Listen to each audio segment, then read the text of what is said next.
क्या कभी आपने सोचा है कि वैदिक एस्ट्रोलॉजी में सिर्फ 9 प्रोमिनेंट प्लैनेट्स क्यों हैं? 9 मुख्य ग्रह हैं वैदिक एस्ट्रोलॉजी में। आज मैं आपको बताऊंगी कि वो 9 मुख्य ग्रह कैसे रिलेटेड हैं 9 मुख्य भगवान विष्णु के अवतार से। मैं स्वागत करती हूँ आपका अपने चैनल पे जो कि है एस्ट्रो टॉक विद मंशा, और आप सभी को मेरे ओर से नव वर्ष की हार्दिक शुभकामनाएं। नव वर्ष आपके लिए नया सवेरा लेकर आए, ऐसी मेरी कामना है।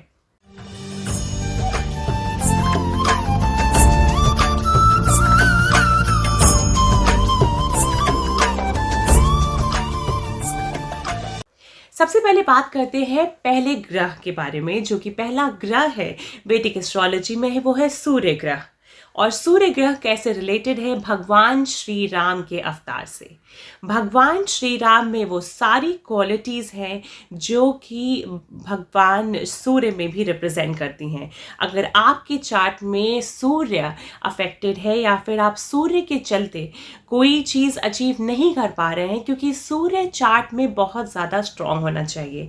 सूर्य जो होता है वो हमारे फादर का प्रतीक होता है, वो हमारी ऑल्सो करियर का प्रतीक होता है, हमारी सोल का प्रतीक होता है।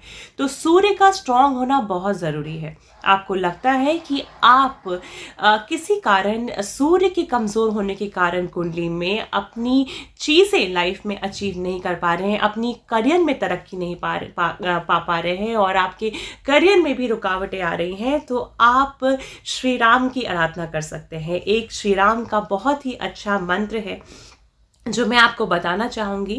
ऐसा कहते हैं कि विष्णु सहस्त्र नाम में भगवान श्री विष्णु के 1000 नाम हैं, लेकिन शिव जी पार्वती माँ को कहते हैं कि श्री राम राम रामेति रमे रामे मनोरमे सहस्त्र नाम तत्तुल्यनम राम नाम वरानने। वो ये कहते हैं इस श्लोक के द्वारा कि आप विष्णु जी के, भगवान विष्णु के आप 1000 नाम लीजिए या फिर श्री राम का नाम एक बार ले लीजिए, वो काफ़ी है। आप सूर्य की आराधना कर सकते हैं। आपको आपके जॉब में भी सफलता मिलेगी। जो बच्चे स्टूडेंट्स हैं उनको उनके एजुकेशन में भी सहायता मिलेगी, और साथ ही साथ आपके फादर के साथ जो आपका रिलेशन है वो भी स्ट्रांग होगा सूर्य की आराधना करने से या भगवान श्री राम की आराधना करने से। क्योंकि भगवान श्री राम का जो अवतार हुआ, भगवान विष्णु का जो अवतार हुआ भगवान श्री राम के रूप में, वो बहुत ही ज़्यादा सूर्य से रिलेटेड है, और उन्हीं की आराधना करनी चाहिए सूर्य को स्ट्रॉन्ग करने के लिए चार्ट में। बात करते हैं वैदिक एस्ट्रोलॉजी में दूसरे प्रोमिनेंट ग्रह का, जो कि है चंद्रमा। चंद्रमा अगर आपके चार्ट में अफ्लिक्टेड है तो आपको हमेशा मानसिक तनाव का सामना करना पड़ सकता है। हो सकता है कि आपकी माँ के साथ भी रिश्ते बहुत ज़्यादा मधुर ना रहें। आपको हमेशा, आपके पास बहुत पैसे हैं, गाड़ी है, बंगला है, दौलत है, सब कुछ है, लेकिन आपको मानसिक शांति नहीं है। और सपोज आपके पास ये सब भी नहीं है और मानसिक शांति भी नहीं, मतलब आपके पास कुछ भी नहीं है। इसलिए चंद्रमा आपकी कुंडली में ज़रूर मजबूत होना चाहिए। ऐसा कहते हैं कि अगर आपकी कुंडली में सारे ग्रह भी अगर नीच के हैं पर चंद्रमा अगर स्ट्रांग है, अगर आपका माइंड जो है वो उच्च का बैठा है या फिर वो अपने मित्र के साथ बैठा है, बृहस्पति के साथ बैठा है, तो वो आपको किसी भी परेशानी से बाहर निकाल के लाएगा। चंद्रमा जो ग्रह है वो बहुत ही ज़्यादा रिलेटेड है, और जो भगवान विष्णु का अवतार है श्री कृष्ण का, वो उससे रिलेटेड है। तो अगर आप कृष्ण की आराधना करते हैं, आप राधे कृष्ण की भी आराधना करते हैं, तो चंद्रमा आपके चार्ट में अपने आप ही स्ट्रांग हो जाएगा। आप चंद्रमा के लिए शिव जी पे भी जल चढ़ा सकते हैं, क्योंकि शिव जी को चंद्रशेखर कहते हैं। और चंद्रमा के लिए आप भगवान श्री कृष्ण की भी आराधना कर सकते हैं। जन्माष्टमी जो साल में एक बार आती है, उस दिन भी आप बहुत ज़्यादा भगवान श्री कृष्ण की आराधना कर सकते हैं। और सिर्फ साल में एक दिन ही नहीं, जो जप बताया गया है इस्कॉन के वाले लोग जो करते हैं, वो जप की जो प्रक्रिया है वो भी आप कर सकते हैं। क्योंकि जप करने से क्या होता है, हमारा धीरे धीरे अगर आप लगातार उसको 21 दिन तक करेंगे तो आपका मन जो है वो शांत होने लगेगा। जैसे ही मन आपका शांत होगा, आप किसी कंस्ट्रक्टिव चीज़ में अपना ध्यान लगा सकते हैं। तो चंद्रमा के लिए आप भगवान श्री कृष्ण की आराधना करिए, और चंद्रमा आपके चार्ट में ज़रूर स्ट्रांग हो जाएगा। बात करते हैं तीसरे प्रोमिनेंट ग्रह के बारे में वैदिक एस्ट्रोलॉजी में, जो कि है मंगल ग्रह। मंगल ग्रह को लेकर के खासकर जब किसी की शादी हो रही होती है तो बहुत ज़्यादा चर्चा में ये ग्रह हो जाता है कि लड़का मांगलिक है तो भाई लड़की मांगलिक नहीं है, लड़की मांगलिक है तो लड़का मांगलिक नहीं है। अब मांगलिक मांगलिक को कहाँ से ढूंढें, किसी पेड़ से शादी, ये सारी चीज़ों की बहुत ज़्यादा परेशानी होती है। खैर, मांगलिक के बारे में मैं एक अलग से वीडियो बनाऊंगी कि और उसकी क्या, शादी से उसका क्या रेलेवेंस है या कुछ रेलेवेंस है भी या नहीं है, वो मैं आपको डिटेल में समझाऊंगी अपने आने वाले वीडियो में। अभी बात कर लेते हैं कि मंगल ग्रह भगवान विष्णु के कौन से अवतार से रिलेटेड है। मंगल ग्रह जो है वो भगवान विष्णु के नरसिंह का जो अवतार उन्होंने लिया था। आपको याद होगा हिरण्यकश्यप के जो बेटे थे भक्त प्रहलाद, वो भगवान विष्णु के बहुत बड़े भक्त थे और हिरण्यकश्यप चाहता था कि प्रहलाद जो है वो उनकी भक्ति करे और विष्णु जी की भक्ति छोड़ दे। लेकिन प्रहलाद बहुत ही बड़े भक्त थे और उनका जो भगवान विष्णु के प्रति समर्पण था वो अलौकिक था। इसीलिए भगवान श्री हरि विष्णु ने नरसिंह का अवतार लिया प्रहलाद की जान बचाने के लिए, क्योंकि हिरण्यकश्यप को ऐसा वरदान मिला हुआ था कि किसी भी परिस्थिति में उसकी मौत होना असंभव था। कोई आदमी नहीं मार सकता था, कोई जानवर नहीं मार सकता था, कोई औरत नहीं मार सकता था। इसलिए उन्होंने अवतार लिया भगवान श्री विष्णु ने नरसिंह का, तो आधा नर और आधा सिंह का अवतार लिया भगवान विष्णु ने अपने भक्त प्रहलाद की जान बचाने के लिए।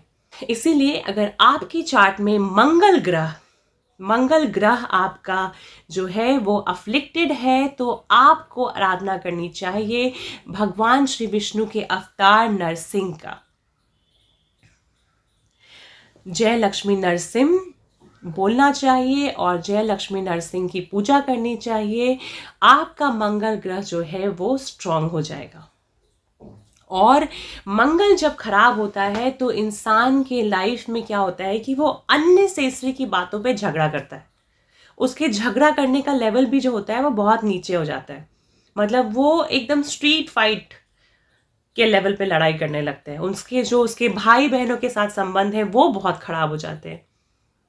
ऑफ कोर्स एग्रेशन इतना ज़्यादा रहेगा तो रिलेशनशिप भी स्पॉइल हो जाएगी, चाहे वो रिलेशनशिप आपके पार्टनर के साथ हो, आपके माँ बाप के साथ हो, आपके भाई बहन के साथ हो, आपके पति पत्नी के साथ हो, आपके माताजी पिताजी, किसी के साथ भी होगा, आपका रिलेशनशिप खराब हो जाएगा अगर आप इतनी ज़्यादा अग्रेसिव टोन में किसी के साथ भी बात करेंगे तो। बिकॉज कोई भी चाहता है कि you should respect the other person. इसलिए मार्स अफ्लिक्टेड होने के एक अलग दूसरे कारण है कि आप प्रॉपर्टी जब भी खरीदने जाएंगे तो आपको बहुत ज़्यादा दिक्कत आएगी, क्योंकि मार्स जो है वो प्रॉपर्टी रियल स्टेट का भी कारक है। Other than brother sister, other than उसका जो रोल है शादी में, अदर देन जो उसके भाई बहन के साथ रोल है, उसका रियल स्टेट का बहुत बड़ा रोल है।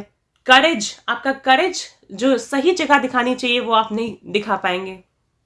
इसलिए मार्स जो है वो बहुत ज़्यादा स्ट्रांग होना चाहिए चार्ट में। आइए चलिए बात करते हैं आपके चौथे ग्रह के बारे में। चौथा ग्रह जो है जिसके बारे में बात करूंगी वो है शुक्र ग्रह।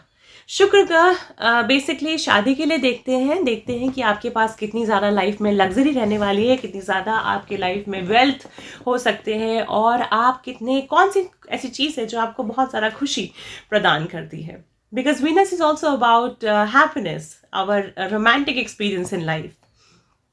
सो वीनस जो प्लैनेट है, शुक्र ग्रह, उनका रिलेशन है भगवान विष्णु के अवतार श्री परशुराम जी के साथ। परशुराम का अवतार उन्होंने तब लिया था भगवान विष्णु ने जब क्षत्रियों का उन्हें संहार करना था। क्षत्रिय जो है वो पृथ्वी पर बहुत ही एक ऐसी स्थिति बना दी थी कि लोगों का जीना बेहाल हो गया था। तब उन्होंने परशुराम का अवतार लिया था और परशुराम के अवतार में उन्होंने बहुत सारे क्षत्रियों का संहार किया और पृथ्वी को दुष्ट राजाओं से मुक्त कराया। अगर आपके चार्ट में वीनस अफ्लिक्टेड है तो आपको परशुराम जी की पूजा करनी चाहिए। भगवान विष्णु के अवतार परशुराम जी की आप ध्यान में ला सकते हैं, उनको ध्यान में रख करके उनकी ज़िंदगी को पढ़ सकते हैं कि कैसे उनकी ज़िंदगी शुरुआत से लेकर के अंत तक उनका जो उनके फादर के साथ रिलेशन था, फिर उनका उनकी मदर के साथ रिलेशन था, उन्होंने अपने फादर के कहने पे अपनी माँ को मार दिया था। फिर जब उनके पिता उनसे बहुत खुश हो गए तो उन्होंने कहा कि एक वरदान मांगो। तो वरदान उन्होंने यही मांगा कि मेरी माँ और मेरे भाई वापस जीवित हो जाए। बहुत ही इंटरेस्टिंग है। I will make another video on particularly Venus और परशुराम का कैसे रिलेशनशिप है। अभी तो मैं आपको बस एक इंट्रोडक्टरी वीडियो बता रही हूँ कि भगवान विष्णु का जो परशुराम का अवतार है वो वीनस से रिलेटेड है। आइए अब बात करते हैं the most benevolent planet, the most auspicious planet Brihaspati की, जुपिटर। ऐसा कहते हैं कि जुपिटर अगर चार्ट में बहुत अच्छा नहीं भी प्लेस्ड हो फिर भी वो कुछ ना कुछ जातक को विजडम दे जाते हैं। तो अगर बृहस्पति ग्रह की बात हमें करनी है तो विष्णु भगवान के जो अवतार, वमन अवतार जो उन्होंने लिया था, आपको याद होगा वो कहानी हमने देखी है कि जब राजा बलि तीनों लोकों के अधिपति हो जाते हैं तो माँ अदिति प्रार्थना करती हैं भगवान विष्णु से कि वो कुछ करे जिससे कि वापस से पृथ्वी को भी सुकून मिल सके और इंद्र को स्वर्ग लोक वापस मिल सके। उसके लिए भगवान विष्णु जो हैं वो वमन अवतार लेते हैं, जो कि दिखता तो एक छोटे बच्चे की तरह है। और जब राजा बलि जो हैं वो यज्ञ कर रहे होते हैं तब वमन जाते हैं, भगवान विष्णु वमन के अवतार में जाते हैं और कहते हैं कि मुझे अपने से 3 स्टेप की भूमि चाहिए। और उस 3 स्टेप में वो त्रिलोक को कवर कर लेते हैं। इनफैक्ट लास्ट स्टेप रखने के लिए जब कहीं कोई जगह नहीं होती तो बलि महाराज कहते हैं कि ये लास्ट अपना कदम आप मेरे सर पे रख दीजिए, जिससे कि भगवान विष्णु बहुत खुश हो जाते हैं और फिर राजा बलि को आशीर्वाद देते हैं। तो बृहस्पति एक बहुत ही एक्सपेंसिव और एक्सटेंसिव प्लैनेट है और कैसे वो ड्रॉफ अवतार जो है, वमन अवतार, उससे कनेक्टेड है। जिस तरह से कभी भी आपको ऐसा लग रहा है कि आपका टैलेंट या आपका नॉलेज या विजडम स्लगिश हो रहा है तो आप वमन अवतार को ध्यान में ला सकते हैं भगवान विष्णु के, and you will see that amazing results would come. और आपको बृहस्पति भगवान और वमन अवतार से ज़रूर आशीर्वाद मिलेगा। आइए बात करते हैं सबसे इम्पॉर्टेंट ग्रह के बारे में, जो कि boss of all the planets हैं, जिनकी जब 7.5 चलती है तो अच्छे अच्छे लोगों को अपने सब कुछ याद आ जाती है। बात करते हैं कर्मों के प्लैनेट के बारे में, कर्मों के राजा, कर्मों के the king of the planet who is considered to be the king of the karmas और who is suppose to be the lord of the karmas. So बात करते हैं शनि ग्रह के बारे में और वो किस भगवान के विष्णु के किस अवतार से रिलेटेड हैं। भगवान विष्णु के जब उन्होंने समुद्र मंथन के समय में जब भगवान विष्णु ने कछुए का जो अवतार लिया था, जिसको कि कुम्र अवतार भी कहते हैं, उससे शनि ग्रह बहुत ज़्यादा रिलेटेड है। क्योंकि आपको याद होगा कि क्योंकि ये समुद्र मंथन की जो कहानी है हम सभी ने देख रखी है, हमने फिल्मों में देख रखी है, हमने अपने सीरियल्स में देख रखी है कि कैसे समुद्र मंथन होता है अमृत के लिए, और एक तरफ देवता होते हैं, एक तरफ असुर होते हैं।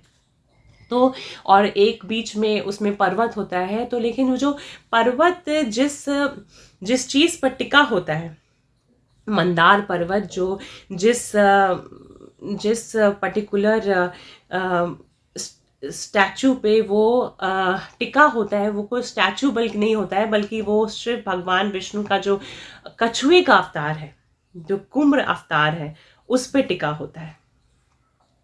तो क्योंकि शनि जो है वो हार्डवर्क को रिप्रेजेंट करते हैं, वो डिसिप्लिन को रिप्रेजेंट करते हैं, वो लेबोरियस काम को रिप्रेजेंट करते हैं, इसीलिए आप देख रहे हैं कि वो जो समुद्र मंथन में सबसे नीचे में जो सपोर्ट, जो फाउंडेशन है, उसको रिप्रेजेंट कर रहा है शनिदेव। उस अवतार से रिलेटेड है शनिदेव। जबकि देव और असुर जो हैं वो समुद्र मंथन कर पा रहे हैं किसके वजह से? क्योंकि वो मंदार पर्वत टिका है किस फाउंडेशन पे?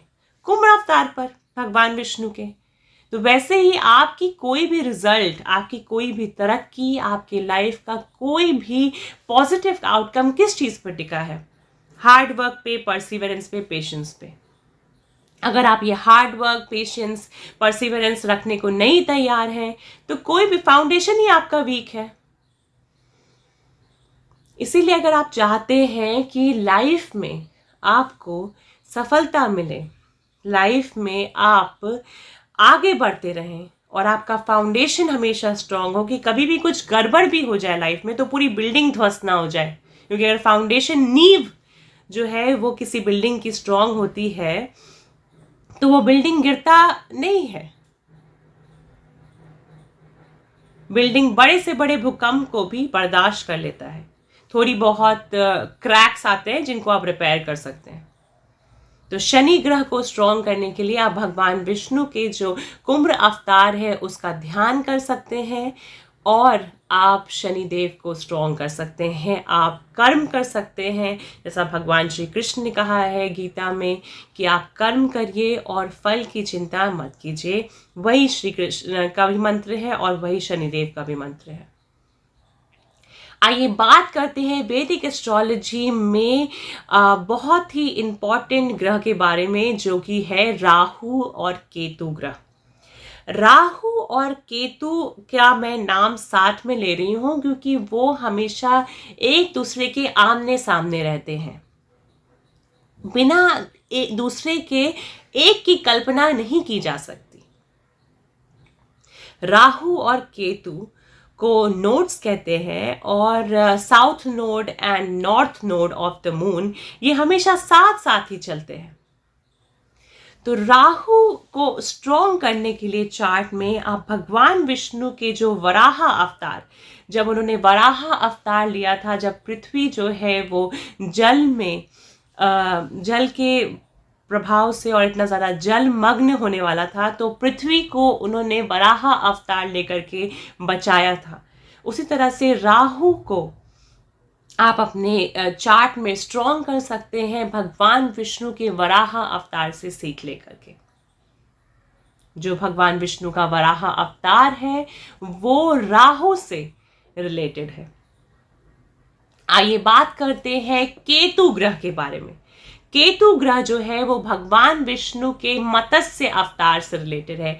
एक बार भगवान विष्णु ने मछली का अवतार भी लिया था और वो कहानी भी बहुत रोचक है। मैं एक अलग से वीडियो बनाऊंगी जिसमें आपको वो पूरी कहानी सुनाऊंगी कि भगवान विष्णु ने कैसे मछली का अवतार लिया था और एक बार फिर पृथ्वी को बचाया था।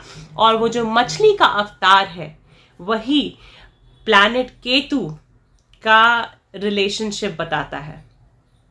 तो अगर आपको अपने चार्ट में केतु को भी स्ट्रॉन्ग करना है तो आप भगवान विष्णु के जो मछली का अवतार है, जो कि मत्स्य अवतार है, उसको आप ध्यान में रख सकते हैं। आइए बात करते हैं सबसे आखिर में मैंने बुध ग्रह की बात करूंगी। क्यों? क्योंकि उनका जो रिलेशन है वो गौतम बुद्ध के साथ है। गौतम बुद्ध का जो भगवान विष्णु का जो अवतार है, ऐसा कहते हैं कि बहुत लोग ऐसा मानते हैं कि गौतम बुद्ध भी जो है वो भगवान विष्णु के ही इनकारनेशन थे। हालांकि इस पे एक अलग स्कूल ऑफ थॉट है, कुछ लोग मानते हैं, कुछ लोग नहीं मानते हैं। कुछ लोग भगवान विष्णु का अवतार गौतम बुद्ध को मानते हैं, कुछ लोग नहीं मानते हैं। पर एटलीस्ट जो गौतम बुद्ध ने हमें जीवन जीने के लिए जो मार्ग दिखाया, कैसे उन्होंने बताया कि लाइफ इज सफरिंग एंड हमें उस सफरिंग को ध्यान में रख के how we should live our life, जो उन्होंने गौतम बुद्ध का उन्होंने जो प्रिंसिपल दिया जिससे पूरा बुद्धिज्म आगे चलकर पूरे देश विदेश में फैल गया, तो वही जो है गौतम बुद्ध का वही रिलेटेड है प्लैनेट मरकरी से, प्लैनेट बुध से। तो प्लैनेट बुध को आपको अगर स्ट्रॉन्ग करना है तो आप भगवान विष्णु के अवतार गौतम बुद्ध का ध्यान कर सकते हैं। गौतम बुद्ध ने कैसे अपने जीवन में टीचिंग्स और नए एक तरह के फिलॉसफी से उन्होंने जीवन जीने का एक नया तरीका बताया। मूर्ति पूजा वगैरह से हट करके भी आप एक अलग एक जीवन कैसे प्रिंसिपल बेस्ड जीवन कैसे आप जी सकते हैं। तो ये था नए साल पे एक विशेष वीडियो जिसमें मैंने आपको बताया कि कैसे 9 प्लैनेट्स इन वैदिक एस्ट्रोलॉजी जो हैं वो 9 अवतार्स ऑफ भगवान श्री हरि विष्णु से रिलेटेड हैं। अगर आपको इससे रिलेटेड कोई क्वेश्चंस है तो आप मुझे कमेंट सेक्शन में पूछ सकते हैं। I will be very happy to answer all those questions. I hope ये आपको मेरा वीडियो अच्छा लगा और मैं और भी वीडियोस बनाऊंगी, पर्टिकुलरली ये जो माइथोलॉजिकल स्टोरीज है कि भगवान विष्णु ने कैसे मत्स्य अवतार लिया, क्यों उन्होंने कुम्र अवतार लिया, क्यों कब उन्होंने वराह अवतार लिया। नरसिंह का अवतार बहुत ही पॉपुलर है, बट मैं कोशिश करूंगी कि जो भी उन्होंने अवतार लिए हर टाइम पर मैं उसके लिए सेपरेट वीडियोस बनाऊंगी। So thank you so much once again for watching and Hare Krishna. Stay tuned.